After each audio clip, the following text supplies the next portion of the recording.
হয়নি তো, এই প্রথমবার এই ক্যামেরার সামনে এসে, তাই একটু মনে হচ্ছে ভালো লাগছে। আপনাকে সামনে থেকে দেখতে পাচ্ছি, খুব ভালো লাগছে, দেখে আরো ভালো লাগছে। ক্যামেরার দিকে তাকিও না, না আমার দিকে তাকিয়ে থাকো, তাহলেই তো হবে, আর কোনো টেনশনই নেই। আচ্ছা মনিকার কাছে একবার আসি। তোমার স্বামীর অসুস্থতার কথা বললে, ব্লাড সুগার থেকে অনেকগুলো সমস্যা হয়েছে, এখন কি ট্রিটমেন্ট চলছে?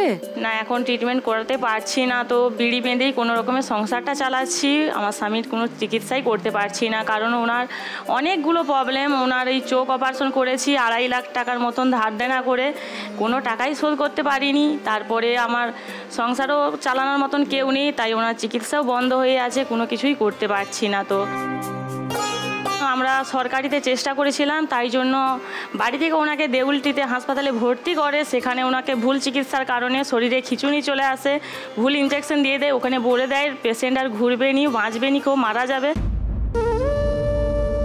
সেটা তোমরা বুঝতে পেরেছিলে? হ্যাঁ, বুঝতে পেরেছিলাম বলতে পেশেন্টের কাছে তো কাউকে রাখেনি, ওনার সাথে ফোনও অ্যালাউ নেই, মাঝে মাঝে কথা বলতে দেয়। পেশেন্ট বলে আমাকে এখান থেকে নিয়ে যাও, ওরা নাহলে আমাকে মেরে দিবে। আমি আমার বাড়িতে চাপ দিয়ে বলি চলো ওকে ওখান থেকে বের করাবো, না হয় না হবে, না অপারেশন হোক, কিন্তু রুগীটা তো বেঁচে থাকুক বলে ওখানে জোর করে বের করতে আসি, কিন্তু ওরা বের করায়নি। তারপরে অনেক কষ্ট করে হঠাৎ সেদিনকে আমি এসছি 11টার দিকে, ওনার কাছে আমি আছি, উনি বলে আমার পা হাতে যন্ত্রণা হচ্ছে, আমার একটু পা হাত ঘষে দাও বলে আমি পা হাত ঘষতেছি। সেই সময়ই ওনার হঠাৎ করে ওরা কি ইঞ্জেকশন দিয়েছে না কি করেছে বুঝতে পারিনি, আমি আছি সেই সময় ওনার কি করে খিঁচুনি চলে আসে। খিঁচুনি চলে আসার জন্য আমি বুঝতে পারি, তখন আমি চিৎকার করি, চিৎকার করতে ওনাকে আবার অনেক কিছু দিয়ে দেয়, আমাদেরকে বের করে দেয়। তারপরে তো ওরকম হয়ে যাওয়ার ফলে আমরা বাড়ির লোক চাপ দিতে ওনাকে ছাড়ে তমলুক নার্সিংহোমেতে ভর্তি করি। ওখানে ভর্তি করার পর ট্রিটমেন্ট চলে, আইসিইউতে রাখে। ওখান থেকে চিকিৎসা করার পরে একটু জ্ঞান আসে, কিন্তু উনি এমনভাবে ইঞ্জেকশন দিয়ে দেয় উনি কাউকে চিনতে পারেনি। তারপরে অনেক ট্রিটমেন্ট করার পরে যেহেতু চিনতে পারলো, মাথায় মানে ইঞ্জেকশন দিয়ে দেয়, মাথার একটু প্রবলেম চলে আসে, তারপরে অনেক কিডনির ইনফেকশন চলে আসে। সেই কারণ থেকে অনেক কিছু প্রবলেম হয়ে যায়। ওখান থেকে ঘুরিয়ে আনি মানে ধার দেনা করে ভুবনেশ্বর নিয়ে যাই, সরকারি চেষ্টা করি, তাও কিছু হয়নি, ওখান থেকে ঘুরিয়ে দিয়েছে। আমরা তারপরে অনেক চিকিৎসা করে অপারেশনটা যা করেছি ধার দেনা করে, কিন্তু আগের মতন আর দেখতে পাইনি, একাই হাঁটাচলাও করতে পারেনি, বাড়িতে আছে।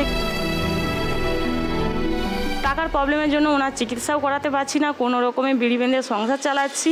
তুমি একাই বিড়ি বেঁধে সংসার চালাও? দুটো ছোট ছোট মেয়ে, 2.5 বছরের মেয়ে, 7 বছরের মেয়ে, ওদেরকেই খাওয়াতে পারছি না। তারপরে ওনার চিকিৎসা করবো কি করে, সেই কারণে বাড়িতে জেঠিমা এসছে, বৌদি এসছে, হাজবেন্ড এসছে, বোন এসছে। আচ্ছা আচ্ছা, ওকে।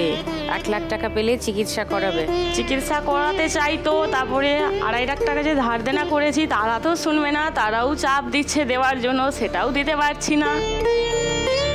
তারপরে স্বামীর চিকিৎসাও বন্ধ হয়ে আছে। সব কিছু করতে চাই, টাকাটা পেলে স্বামীর আগে চিকিৎসা করতে চাই, তারপরে ওদেরকে কিছুটা দিতে চাই। তুই 1 লাখে কি সব সমস্যার সমাধান হবে? না, হবে না, কিছুটা চেষ্টা করতে চাই চিকিৎসা করার। ফার্স্ট রাউন্ডে দেখো, এখানে তো শুধু 1 লাখ টাকা নয়, প্রতি রাউন্ডে ভালো করে খেললে সেই রাউন্ডের টাকাগুলোও পাওয়া যায়, সেটাও তো খুব কম নয়।